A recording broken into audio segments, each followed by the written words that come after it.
ল'ৰা ছোৱালী height weight running সকলো জনাই দিয়া যাব। এক্সাৰচাইজ ডিপাৰ্টমেণ্টৰ চিলেকশ্যন প্ৰচেছৰ সম্পূৰ্ণ কথাখিনি আপোনালোকক জনাই যাব। আপোনালোকে কিমান দৌৰিব লাগিব, কিমান মিনিটত দৌৰিলে আপোনালোকে কিমান মাৰ্ক পাব বা কিমান বেছি সময় লাগিলে আপোনালোকে কিমান মাৰ্ক কমিব, তো সম্পূৰ্ণ জনাই দিব। ল'ৰাৰো কোৱা যাব, ছোৱালীৰো কথা কোৱা যাব, কিমান হাইট লাগিব। তো সম্পূৰ্ণ আপোনালোকে ভিডিঅ'টো চাই থাকক, স্কিপ নকৰিব। অকণমান দীঘলীয়া হ'ব পাৰে, আপোনালোকে সম্পূৰ্ণ ভিডিঅ'টো চাব বুলি আশা কৰিলোঁ। জয় হিন্দ জয় ভাৰত, তেৰাচাৰ সূৰ্য 2.0 চেনেলৰ সকলোকে পুনৰবাৰ স্বাগতম জনাইছোঁ।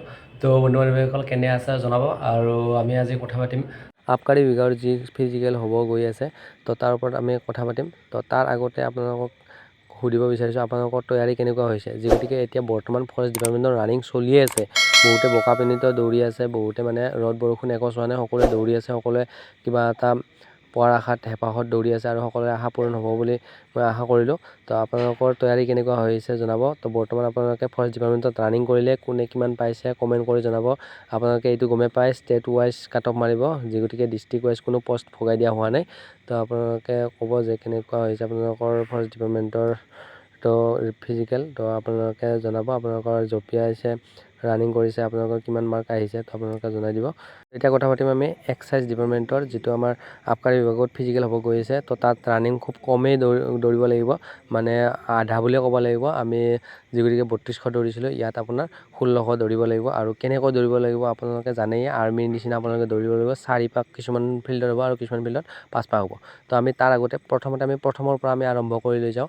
ল'ৰা আৰু ছোৱালী দুয়োটাৰে কথা পাতিম যে ল'ৰাৰ হাইট কিমান লাগিব, ছোৱালীৰ হাইট কিমান লাগিব। তো প্ৰথমতে ল'ৰাৰটো আহি যাওঁ আমি। তো আপোনালোকে ইয়াত দেখিবলৈ পাই আছে ল'ৰাৰ হাইট কিমান লাগিব। যদি আপুনি ল'ৰা হয়, ল'ৰাৰ জেনেৰেল OBC MOBC SC যদি আপুনি হয় 162.56 চেণ্টিমিটাৰ আপোনাৰ ল'ৰাৰ হাইট লাগিব। আৰু ফিমেল যদি হয় অৰ্থাৎ ছোৱালী হয়, তেনেহ'লে আপোনাৰ 154.94 চেণ্টিমিটাৰ আপোনাৰ হাইট লাগিব। আৰু আপোনাৰ STH আৰু STPৰ কাৰণে অকণমান হাইটটো কম আছে, 160.02 চেণ্টিমিটাৰ ল'ৰাৰ কাৰণে, আৰু ছোৱালীৰ কাৰণে 152.40 চেণ্টিমিটাৰ আপোনাৰ ছোৱালীৰ কাৰণে। আৰু চেষ্টটো আপোনাৰ ছোৱালীৰ নাই, ল'ৰাৰ কাৰণে জেনেৰেল OBC MOBC আৰু STPৰ কাৰণে আপোনাৰ 80 চেণ্টিমিটাৰ লাগিব। আৰু এক্সপেণ্ড কৰিব লাগিব 5 অৰ্থাৎ 85 আপোনাৰ এক্সপেণ্ড কৰিব লাগিব।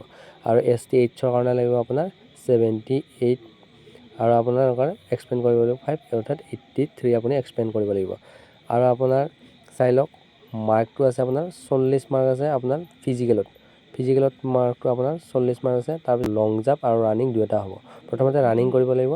ৰানিঙত আপোনাৰ ল'ৰাসকলে মাৰিব লাগিব 1600 মিটাৰ ৰান। আপোনাৰ 1600 মিটাৰ তাত মাৰ্ক থাকিব আপোনাৰ যিমান কম সময়ত আহিব আপুনি সিমানে মাৰ্ক পাব। আৰু 1600 মিটাৰ আপুনি যদি 5 মিনিটৰ ভিতৰত আহে, অৰ্থাৎ আৰ্মিত দৌৰাৰ নিচিনা আপোনালোকে দৌৰিব লাগিব। আপোনাৰ ষ্টেপ বহুত লং হ'ব লাগিব। যদি আপুনি 5 মিনিটত আহি পায় তেনেহ'লে 20 মাৰ্ক পাব। আৰু 5 মিনিট 30 ছেকেণ্ডত আহি পেলাই ল'ৰাৰ কথা কৈছোঁ, আপুনি 16.4 মাৰ্ক পাব যদিহে 5 মিনিট 30 ছেকেণ্ডত আহে। আৰু আপুনি যদি 6 মিনিট 10 ছেকেণ্ডত আহে 13.2 মাৰ্ক পাব। আৰু যদি 6 মিনিট 40 ছেকেণ্ডত আহে 12.2 মাৰ্ক পাব। আৰু লাষ্ট আপোনাৰ টাইম কাভাৰ হ'ব লাগিব 7 মিনিট 30 ছেকেণ্ডৰ ভিতৰত 1600 মিটাৰ, তেনেহ'লে আপুনি 10 মাৰ্ক পাব। এইটো আপোনালোকে গম পালে। নেক্সট আহিলে আপোনাৰ লং জাম্প, ল'ৰাৰ কাৰণে কৈছোঁ। তাৰপিছত ছোৱালীটো ক'ম। ল'ৰাৰ লং জাম্প মাৰিব লাগিব আপোনাৰ 335 চেণ্টিমিটাৰ আপুনি 3টা ছেটৰ ভিতৰত মাৰিব লাগিব। আৰু আপুনি ইয়াতেও আছে আপোনাৰ যিমান বেছি মাৰ্ক মাৰিব আপুনি, যিমান বেছি লং জাম্প মাৰিব আপুনি সিমানে মাৰ্ক পাব। আপুনি যদি 16 ফুট 5 ইঞ্চি লং জাম্প জঁপিয়াই অৰ্থাৎ 16.5 ফুট আপুনি 20 মাৰ্ক পাব। 15 ফুট 9 ইঞ্চি জঁপিয়ালে 18 মাৰ্ক পাব। 14 ফুট 10 ইঞ্চি জঁপিয়ালে আপুনি 15.6 মাৰ্ক পাব। আৰু আপুনি 13 ফুট 2 ইঞ্চি যদি জঁপিয়াই 12.6 মাৰ্ক পাব। আৰু যদি আপুনি 11 ফুট 5 ইঞ্চি জঁপিয়াই 10 মাৰ্ক পাব। এইটো লাষ্ট হয় আপোনাৰ, এইখিনিৰ তলত মাৰিলে আপুনি ফেইল মানে। আৰু আপোনাৰ ছোৱালীৰ কাৰণে আছে। ছোৱালী যদি আপোনাৰ ছোৱালী আপুনি 800 মিটাৰ ৰান কৰিব লাগিব ছোৱালীসকলৰ কাৰণে। আপোনালোকৰ হয়তো 2 পাকো হ'ব পাৰে, 4 পাকো হ'ব পাৰে। 200 মিটাৰ কৰি দিলে আপোনাৰ 4 পাক হৈ যাব। আৰু যদি 400 মিটাৰ কৰি দিয়ে 2 পাক হৈ যাব। আৰু আপোনালোকৰ গ্ৰাউণ্ডলৈ কথা হ'ব এইটো। আৰু আপোনালোকে ইয়াতে যিমানে কম সময়ত আপোনালোকে ৰানিং ক্লিয়াৰ কৰিব সিমানে আপোনালোকৰ ইম্প্ৰুভ হ'ব মাৰ্কৰ ওপৰত। আৰু মাৰ্কটো আপোনালোকে বেছি পাব। যদিহে 2 মিনিট 40 ছেকেণ্ডৰ ভিতৰত কাভাৰ হয় আপোনাৰ ৰানিং কমপ্লিট হয় 800 মিটাৰ, আপুনি 20 মাৰ্ক পাব। 3 মিনিটৰ ভিতৰত হ'লে 16.8 মাৰ্ক পাব। 3 মিনিট 20 ছেকেণ্ডৰ ভিতৰত হ'লে 14 মাৰ্ক পাব। 3 মিনিট 40 ছেকেণ্ডৰ ভিতৰত হ'লে 11.6 মাৰ্ক পাব। আৰু যদি 4 মিনিটৰ ভিতৰত কাভাৰ হয় 10 মাৰ্ক পাব। নেক্সট আপোনাৰ লং জাম্প থাকিব। আৰু লং জাম্পত আপুনি 244 চেণ্টিমিটাৰ আপুনি জঁপিয়াব লাগিব। আৰু আপুনি তাতো আপোনালোকৰ মাৰ্ক থাকিব। আপোনালোকে যিমানে বেছি লং জাম্প মাৰিব আপুনি সিমানে মাৰ্ক পাব। তাৰমানে আপুনি 12 ফুট 3 ইঞ্চি যদি জঁপিয়ায়, এইটোৰ ওপৰত জঁপিয়ালেও কথা নাই, এইখিনি যদি আপুনি জঁপিয়ায় এইখিনি মেক্সিমাম হয়, আপুনি 20 মাৰ্ক পাই যাব। আৰু যদি 16 ফুট 6 ইঞ্চি জঁপিয়ায় তেনেহ'লে আপুনি 16 মাৰ্ক পাব। 10 ফুট 7 ইঞ্চি জঁপিয়ালে 13 মাৰ্ক পাব। 9 ফুট 6 ইঞ্চি জঁপিয়ালে আপুনি 11.8 মাৰ্ক পাব। 8 ফুট যদি জঁপিয়ায় আপুনি 10 মাৰ্ক পাই যাব। এইটো লাষ্ট আপোনাৰ 8 ফুটৰ তলত হ'লে আপুনি ফেইল। আপোনাৰ ৰিটেনৰ মাৰ্কটো আপোনালোকে তাৰপিছত ৰিটেন হ'ব, আপোনালোকে গমেই পায় চিলেকশ্যন প্ৰচেছত। ৰিটেনত আপোনাৰ 100 কুৱেশ্যন থাকিব, 50 মাৰ্ক থাকিব এটাত হাফ কৰি। তো আপোনাৰ যিটো জিকে জি এছ তো এনেকুৱা হৈছে। আৰু অসম পুলিচত যি আহে আপোনালোকে টপিকখিনি চাই ল'ব, সেই একে আৰু অসম পুলিচৰ যি চাই আৰু সেইটোৱে চাব পাৰিব। আপোনালোকৰ ফিজিকেলত মাৰ্ক থাকিল কিমান 40, ৰিটেনত মাৰ্ক থাকিব 50, আপোনাৰ NCCতো মাৰ্ক দিয়া আছে, NCCত মাৰ্ক থাকিব 5, অ'ৰেল আপোনাৰ ভাইভা থাকিব 5 আৰু টোটেল মাৰ্ক 100। এইখিনিৰ ভিতৰত আপোনাৰ চিলেকশ্যন প্ৰচেছ কমপ্লিট। আপোনালোকে গম পালে চিলেকশ্যন প্ৰচেছটো কেনেকুৱা।